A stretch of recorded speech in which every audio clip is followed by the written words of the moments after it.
Ice hockey is the fastest sport played on 2 feet. The sport, combined with its fast pace and high intensity, use different elements of physics, such as kinematics, Newton's law, and energy.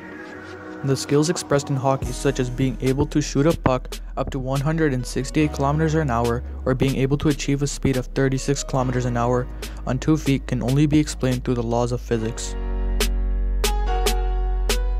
After a shot is fired off a player's stick, the puck travels through the air with a parabolic projectile motion.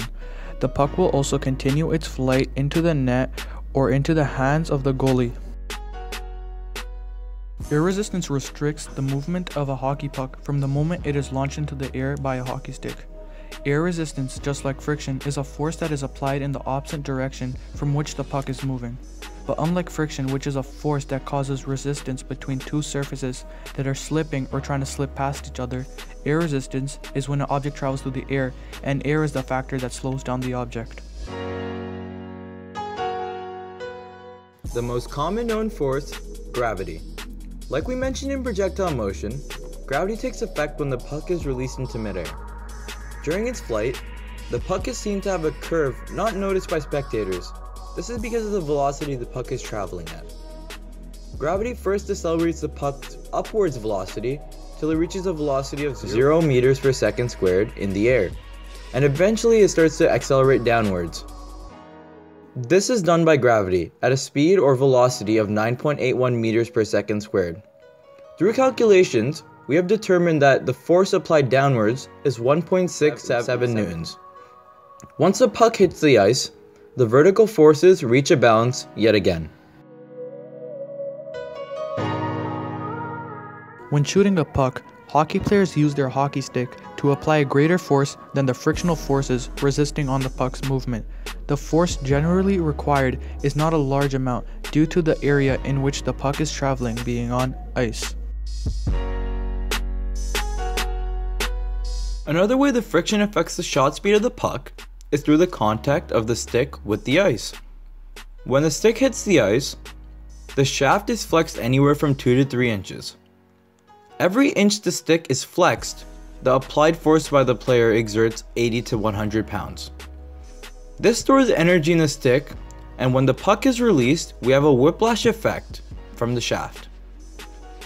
The friction allows the stick to achieve a great flex, but still allows it to slide along the ice freely due to the low amount of friction. This is also known as kinetic friction. This also relates to Newton's law, in which the applied force is greater than the frictional force, making it unbalanced, as opposed to if it was done on a different surface, such as concrete. This would slow down the stick, or it would become a static type of friction if the force applied was not great enough.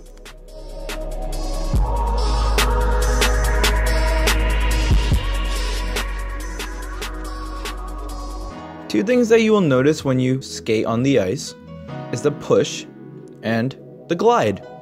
When you're gliding, you're able to stay in a glide because the friction between the vertical part of your skate and the ice is very low.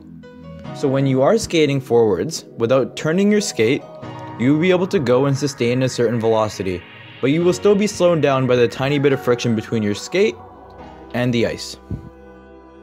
There's a difference, however, when you're pushing off the ice. When you push, you have to turn your skate perpendicular to which way you want to go.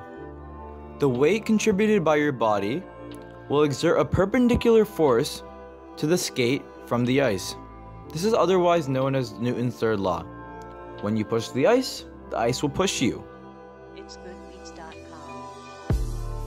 Hope you enjoyed our minute or 4-minute physics video about hockey.